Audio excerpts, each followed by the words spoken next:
سنن ابی داؤد کتاب النکاح کتاب نمبر 12 حدیث نمبر 2142. ایک آدمی نے کہا اللہ کے رسول میرے اوپر میری بیوی کا کیا حق ہے؟ یہ سوال کوئی نہیں پوچھتا، یہ میں اپنی بیوی کے لیے کیا کروں؟ بھائی غم کو ہلکا کرنا نا. یہ سوال سب پوچھتے ہیں میری بیوی خراب ہے، مولوی صاحب کچھ بتائیے. یہ بھی تو بولنے کا بھیا ہم کتنے پانی میں ہیں، کیا کیا کر رہے ہیں. تو نبی صلی اللہ علیہ وسلم آپ یہ بتلائیے کہ میں اپنی بیوی کے لیے کیا کروں.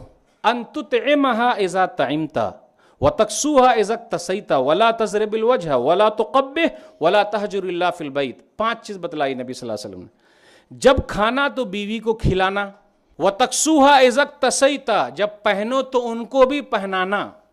اس میں ماشاءاللہ بڑے اچھے ہیں، قرض لے لے کے پہنا رہے ہیں الحمدللہ، اس میں کوئی مسئلہ نہیں ہے. ولا تضرب الوجہ چہرے پر مت مارنا. بہت سارے لوگ جہاں ٹینشن میں آئے اور اٹھایا اور دے دیا، مارنا ہی نہیں. نبی صلی اللہ علیہ وسلم نے کبھی بھی اپنی بیویوں کو نہیں مارا. چہرے کی بات تو دور ہے، مارا ہی نہیں. اب دیکھیے نبی صلی اللہ علیہ وسلم کے پاس کئی بیویاں تھیں، کتنے صبر کی ضرورت ہے.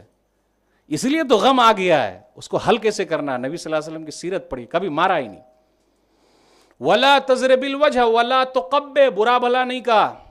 ولا تہجر الا فی البیت کہا برا بھلا مت کہو، اور کہا ولا تہجر الا فی البیت گھر کے علاوہ مت چھوڑو. عائشہ چلو نکل جاؤ، فوزیہ نکل جاؤ، فاطمہ نکل جاؤ، چل. ہمارا انداز بھی بہت خراب ہو جاتا. غصے میں جب آتے، غصہ اکیلے آتا ہے لیکن اپنے ساتھ نقصان لے کے جاتا ہے.